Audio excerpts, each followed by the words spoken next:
स्वच्छता की, फसल विविधीकरण और आत्मनिर्भरता पर जोर दिया। सामूहिक प्रयास और सहकारी संघवाद ने भारत को कोविड महामारी से उभारने में मदद की। G20 भारत को अपने राज्यों की ताकत दिखाने का अवसर प्रस्तुत करता है, प्रधानमंत्री ने इस बात पर कहा।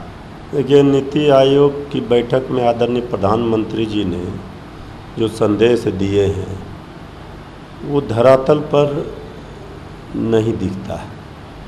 आज जो फेडरल सिस्टम है उसके तहत जिस तरह से राज्यों में चुनी हुई सरकारों को डिस्टर्ब करना एक फैशन सा हो गया है।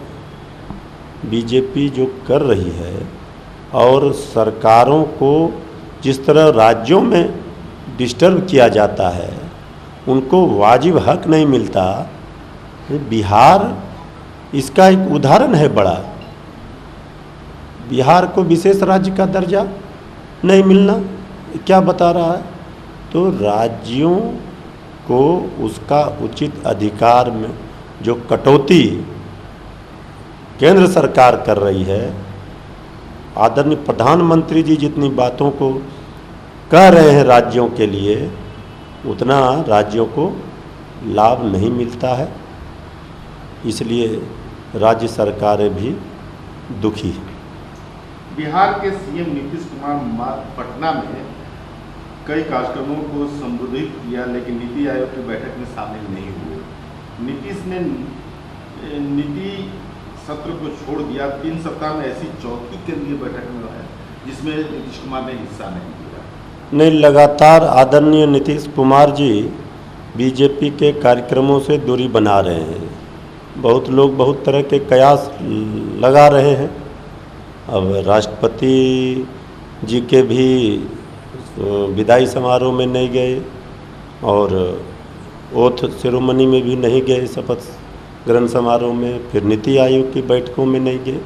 और क्यों नहीं गए, क्या है बात, ये तो आदरणीय नीतीश कुमार जी बताएंगे। लेकिन दूरियां दिख रही हैं, ये कयास लग रहे हैं कि कहीं न कहीं गठबंधन के गांठ ढीली हो रहे हैं।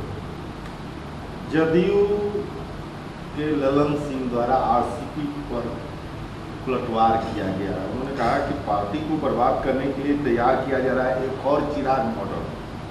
जदयू डूबता जहाज नहीं, यह एक दौड़ता जहाज है। कुछ लोग इसे नुकसान पहुंचाने की कोशिश कर रहे हैं। नीतीश कुमार ने उन लोगों की पहचान की जो उसे नुकसान पहुंचाने की कोशिश कर रहे थे और सुधारने के लिए कदम उठाए। सीएम नीतीश कुमार के खिलाफ साजिश थी और इसलिए हमने विधानसभा 2020 विधानसभा में केवल 43 सीटें जीती, लेकिन अब हम सतर्क हैं।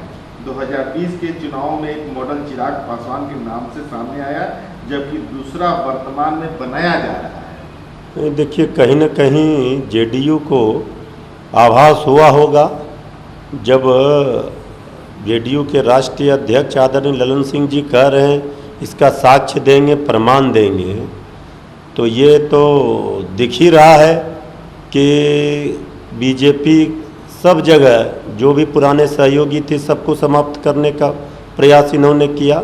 अब एकमात्र जेडीयू सहयोगी बची है, जेडीयू को भी समाप्त करने का प्रयास बीजेपी कर रही होगी। ये बात जेडीयू के नेताओं को एहसास हो गया है समय पर। तो इसी में राष्ट्रीय अध्यक्ष ललन सिंह जी ने कहा है कि उनका इशारा आरसीपी सिंह जी की ओर होगा। तो बीजेपी का यही चरित्र रहा है कि अपने सहयोगियों को ही वो समाप्त कर देती है। अब वो वाली बीजेपी, अटल जी अडवाणी जी वाली बीजेपी नहीं है। अब ये जो बीजेपी न्यू बीजेपी है, ये तो आप देख ही रहे हैं, महाराष्ट्र हो कहीं भी हो, जितने इनके पुराने सहयोगी थे सब इनका साथ छोड़कर चले गए। अब जेडीयू का भी साथ अंतिम दौर में है। जदयू केंद्रीय मंत्रिमंडल का हिस्सा नहीं होगी। जदयू के केंद्रीय मंत्रिमंडल में शामिल होने की क्या जरूरत है? 2019 में ही हम आम सहमति पर पहुंचने के बाद सीएम नीतीश कुमार ने स्पष्ट कर दिया था कि हम केंद्र सरकार में शामिल नहीं होंगे, हम उनके साथ मजबूती से खड़े। नीतीश कुमार के व्यक्तित्व को धूमिल करने की साजिश।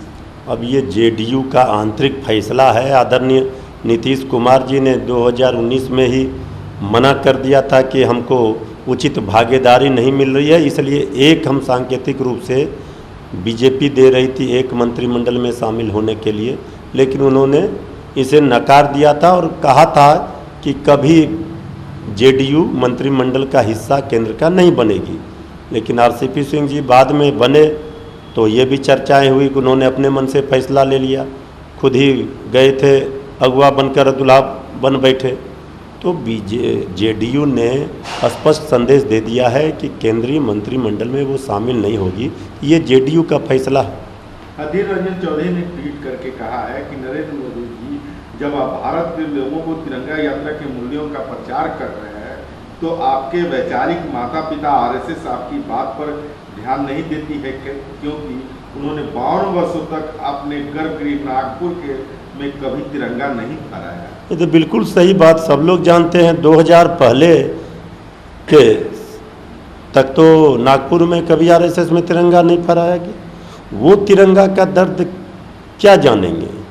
अब जिस तिरंगा प्रेम की बात आज बीजेपी कर रही है, सरकार कर रही है, 130 करोड़ देशवासियों के दिलों में तिरंगा का प्यार है और जिस तिरंगे को आन बान शान से हर एक भारत का वासी हिंदुस्तानी लहराता है, फहराता है, लेकिन इस तिरंगे पर राजनीति करके बीजेपी महंगाई हो, बेरोजगारी हो, भुखमरी हो, इस पर ढकना चाहती है तिरंगे से इस मुद्दे को।